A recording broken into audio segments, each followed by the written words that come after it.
क्या हम इस अनंत ब्रह्मांड में अकेले हैं?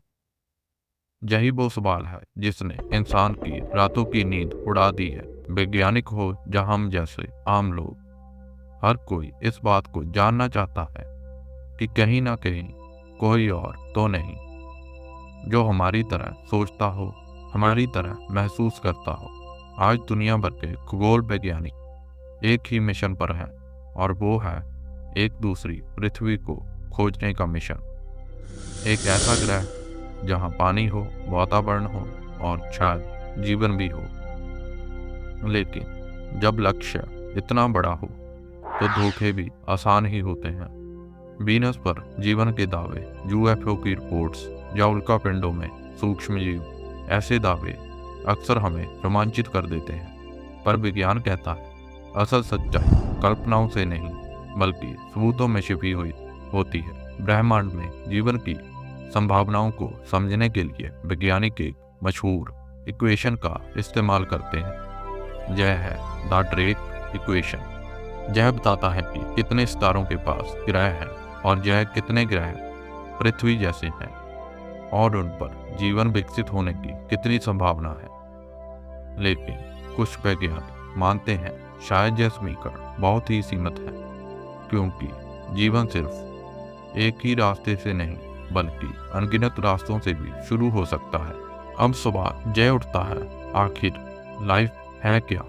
नासा के अनुसार लाइफ एक सेल्फ रेप्लिकेटिंग केमिकल सिस्टम है जो कंडीशंस के अकॉर्डिंग एवोल्यूशन करने के काबिल हो। यानी एक ऐसा सिस्टम जो खुद को दोहरा सके और समय के साथ साथ बदलता भी रहे। लेकिन क्या सिर्फ जैविक सिस्टम ही जीवन कहलाता है?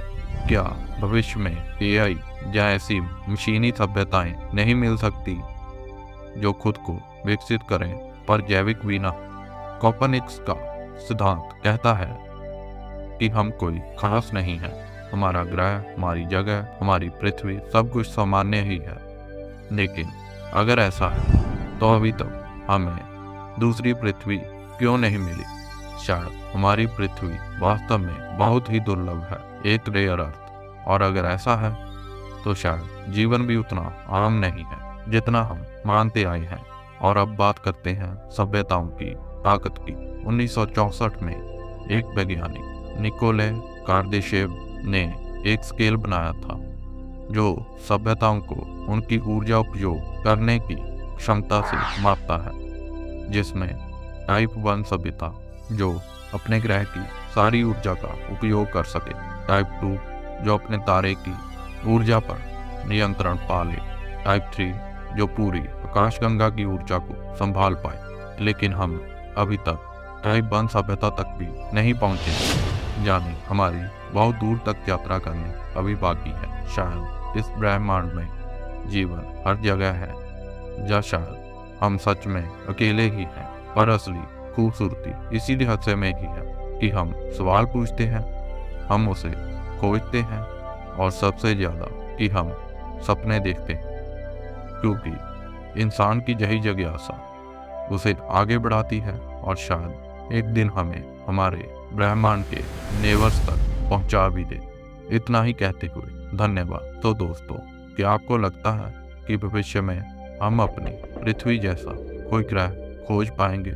यदि हाँ तो प्लीज कमेंट्स में जरूर बताइए। धन्यवाद।